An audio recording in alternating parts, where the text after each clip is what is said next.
عايزك تاخدي الحبايه دي دلوقتي وكل ليله قبل ما تنامي. طب عايزه اعرف دي حبايه ايه واخدها ليه؟ ممكن تقول لي؟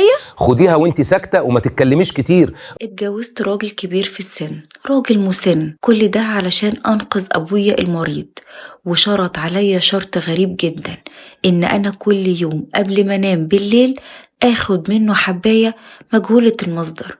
ما كنتش اعرف بتعمل ايه، وما كانش عندي اي فكرة إيه اللي بيحصل بعد ما باخدها في خلال الوقت ده. فقررت ان انا اركب كاميرا علشان اراقب اللي بيحصل لي بعد ما باخد الحباية. وهنا كانت الصدمة اللي ما تخطرش على بال حد أبدا، ما تجيش في بال حد. كملوا معايا لحد آخر الفيديو علشان تشوفوا إيه السبب اللي خلاني أتجوز راجل كبير في السن، وإيه السر الخطير ورا الحباية اللي كنت باخدها. وركزوا في أحداث القصة علشان الكل ياخد باله من اللي بيحصل بجد اليومين دول. هنكمل حكايتنا، لكن مش قبل ما كلنا في التعليقات نصلي على رسولنا الكريم عليه أفضل الصلاة والسلام. وتبدأ أحداث الحكاية. اضطريت ان انا اتجوز راجل كبير في السن قد ابويا، وما كانش عندي اي حل تاني غير الاختيار ده. كل شيء حصل فجأة. ابويا طول عمره كان راجل قوي جدا، راجل صلب، صحته كويسة، وما كانش فيه ابدا اي حاجة بتهزه ولا بتأثر فيه. لكن في يوم من الايام كل حاجة انهدت، كل ده انهار تماما، مفيش حاجة بتفضل على حالها. مرة في واحدة كده تعب وابتدى يظهر عليه أعراض صعبة خليته طول الوقت دائم في الفراش وعلى طول تعبان. لما رحنا للدكاترة، كل الدكاترة قرروا ان لازم يعمل عملية جراحية بشكل ضروري وعاجل جدا، وان روحه في العملية دي ولازم يعملها. والأسوأ من ده كله بقى ان ابويا كان محتاج مبلغ كبير جدا احنا ما نملكوهوش، ولا عندنا اي اراضي ولا عقارات ولا حاجة نبيعها، ما عندناش غير دخل ابويا من وظيفته فقط. والدكاترة كلهم قالوا علشان يبقى كويس العملية هتكلف مبلغ كبير جدا. الدنيا اتضلمت في وشي، ما بقاش عارفه اعمل اي حاجه، وانا حرفيا امي متوفيه وملناش علاقه قوي باهالينا، ومفيش حد في الزمن ده بيسلف حد مبلغ كبير زي ده، وما عنديش اهل ولا عندنا فلوس ولا عندي اي حل. كنت حاسه ان ابويا بيموت قدام عيني وانا متكتفه ومش عارفه اعمل له حاجه. كنت حاسه ان انا لوحدي ومش عارفه اخد القرار. ومن هنا بقى ظهر الراجل اللي انا جاي احكي لكم الحكايه عليه في حياتنا. الراجل ده كان صديق قديم قوي لأبويا، كان دايما أبويا بيحكي لي عنه ان هما كانوا بيدرسوا سوا، كانوا بيروحوا المدرسة سوا، كانوا بيتعلموا سوا، الكلام ده كله. انا ما كنتش عارفة عنه اي تفاصيل اكتر من ان هو يعني كان زميل بابا زمان في الدراسة، ملهمش علاقة وطيدة او علاقة تجمعهم قوي. يعني كنت اسمع عنه غير حاجات قليلة، وان ابويا كان دايما يقول ان الراجل ده كان حتى في شبابه كان غريب الاطوار، كانت تصرفاته وطباعه غريبة شوية، كان دايما شخص منعزل يخوف كده ما يدخلش القلب. لكن فجأة ان الراجل ده بقى معاه فلوس كتير جدا، وان اعماله اتحسنت، وبقى بيركب عربيات وعنده بيت كويس وعنده بيت كبير، مع ان دايما ابويا يقول كانت حالته ووضعه الاجتماعي والمادي في وسط اهله كان عادي واقل من العادي. بس فجأة بقى ميسور الحال ومظاهر الغنى والفلوس بقى بنت عليه. طيب مصدرها ايه يا بنتي؟ احنا ما كناش نعرف. ده اللي كان ابويا بيحكي لي عنه في الراجل ده، وبقى معاه فلوس كتيرة وعلاقات بناس كويسة. وفجأة الشخص ده ظهر، وكأنه كان مستني اللحظة دي بالتحديد. لجأت له، اتكلمت معاه، حكيت له على وضع وظروف ابويا المرضية، وانه محتاج مبلغ كبير علشان يقدر يقوم بالسلامة ويعمل العملية دي. الراجل ده استمع لي بكل هدوء، فضل يعني مركز معايا بهدوء ويسمع كلامي للآخر، حتى ما اداليش اي تعبير، هو كان بيسمعني وبس. بس قال لي خلاص متشيلش هم، انا هدفعلك تكاليف العملية دي كلها كاملة. طبعا انا فرحت جدا، لكن اللي كمله بعد الكلام ده كان مخيف بالنسبة لي، وكانت الصدمة الاولانية ان قال لي هدفعلك ومستعد اعمل كل التكاليف، لكن كل ده مش هيبقى مجانا، ده هيبقى ليه شرط وليه حاجة مقابل انا عايزة اخدها منك. فسألته، طلب مني ان انا اتجوزه، وده كان شرط صعب جدا بالنسبة لي، قرار مصيري. بس انا في الوقت ده بيني وبينكم ما ترددتش لحظة ان انا اخد الخطوة دي علشان انقذ ابويا المريض التعبان اللي بيموت قدام عيني.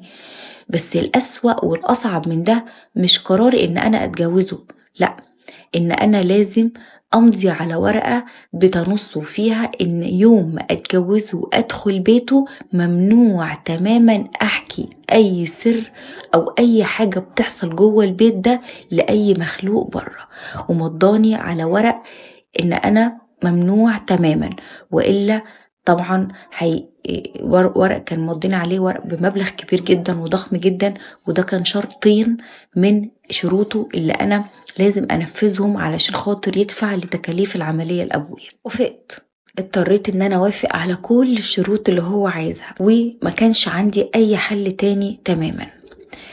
اتجوزنا، طبعا ما كانش جواز حقيقي بمعنى الكلمة فرحة فستان وكلام من ده، لا، مجرد مأذون وخلاص، ووقعت على العقد وخلاص. نظرات حادة، نظرات باردة، لا مشاعر ولا إحساس.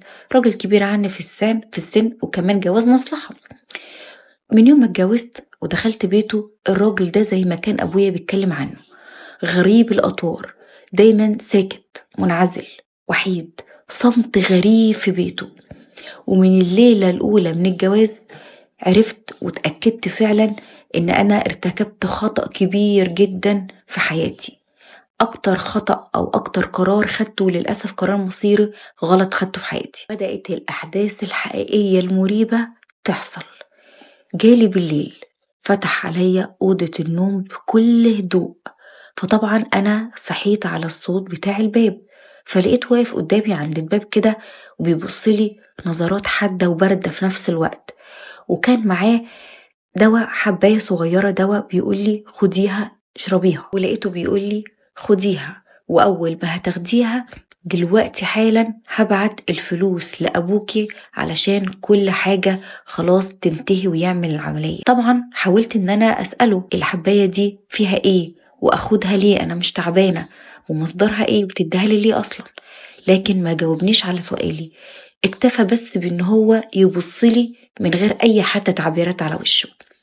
ما كانش عندي كالعادة اي قرار ان انا اخده غير ان انا اسمع كلامه واخد الحباية، لان انا متجوزة في الاول في الاخر علشان خاطر ابويا، فمضطرة من يوم ما ادخلت البيت ده ان انا انفذ طلباته بالحرف الواحد من غير مناقشة. وده اللي انا حكمته على نفسي ووافقت عليه على نفسي. اخدت الحباية، وبعد دقايق بالظبط حسيت ان انا بدوخ، متلوهة كده، وحسيت ان انا خلاص بفقد الوعي تماما، وبعد كده نمت وما حسيتش بالدنيا. وصحيت الصبح وما كنتش فاكرة اي حاجة اطلاقا حصلت لي بعد ما اخدت الحباية دي. الأسوأ بقى ان كل ليلة بيتكرر نفس الحكاية، يجي ويديني الحباية وانام بشكل غريب. وطبعا هو عمره من يوم ما اتجوزته مفكر ان هو يلمسني ولا يجي ناحيتي، وانا كنت مبسوطة لحاجة زي دي. بس الغريب في الموضوع موضوع الحباية، وطبعا انا ماضية على ورق محكيش اي تفاصيل بتحصل جوه البيت ده اطلعها بره. الشخص ده اصلا كان بالنهار انا ما كنتش بشوفه، كان بشوفه بالصدفة كده لانه كان قليل الكلام، ما كانش بيبصلي، بيحب يقعد مع نفسه، فكان دايما حتى لو بصلي نظراته ليه كانت مريبة وغريبة. بيني وبينكم الخوف جوايا كان بيكبر، كنت قلقانة، كنت حاسة ان انا عايشة مع الراجل ده حياة مهددة، بيعمل ايه من ورايا، بيعمل فيا ايه، انا مش عارفة. لكن ما كنتش عارفة ايه السر ورا الحباية وايه اللي بيحصل لي بعد ما اخدها وانا نايمة. فعلشان كده قررت ان انا افكر فكرة ان اركب كاميرا مراقبة من غير ما يحس جوه الأوضة، علشان اعرف بعد ما باخد الحباية الراجل ده بيعمل فيا ايه.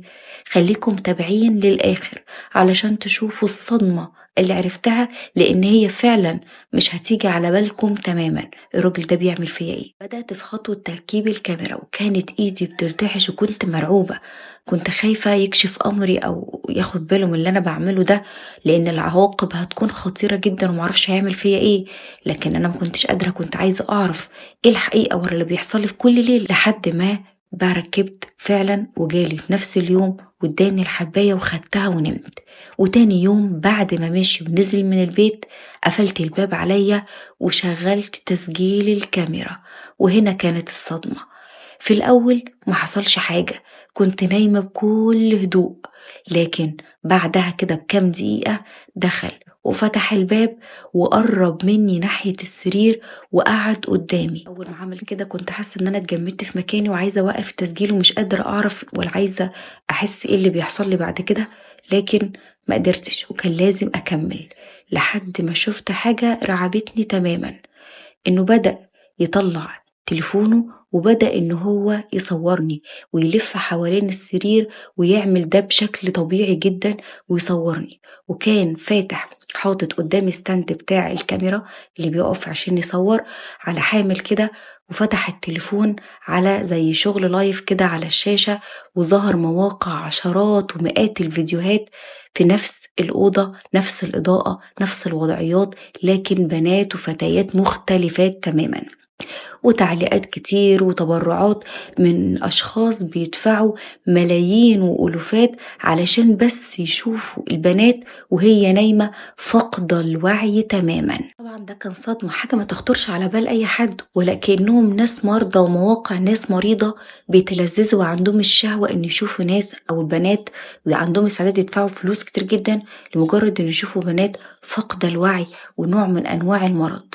وهنا افتكرت كلام أبويا لما قال الراجل ده فجأة بقى ثري ومع غني ومعاه فلوس، وكان زمان أصلا لا يملك شيء وكان مستواه عادي جدا وما كانش عنده أي حاجة تخليه يبقى غني بالشكل ده. وقفت التسجيل بعد ما شفت كل حاجة وعرفت هو ليه كان وضع لي شرط إن أنا أفضل موجودة في البيت، وكأنه كان فخ عملهولي علشان أفضل موجودة معاه، وطبعا ممضين على ورق.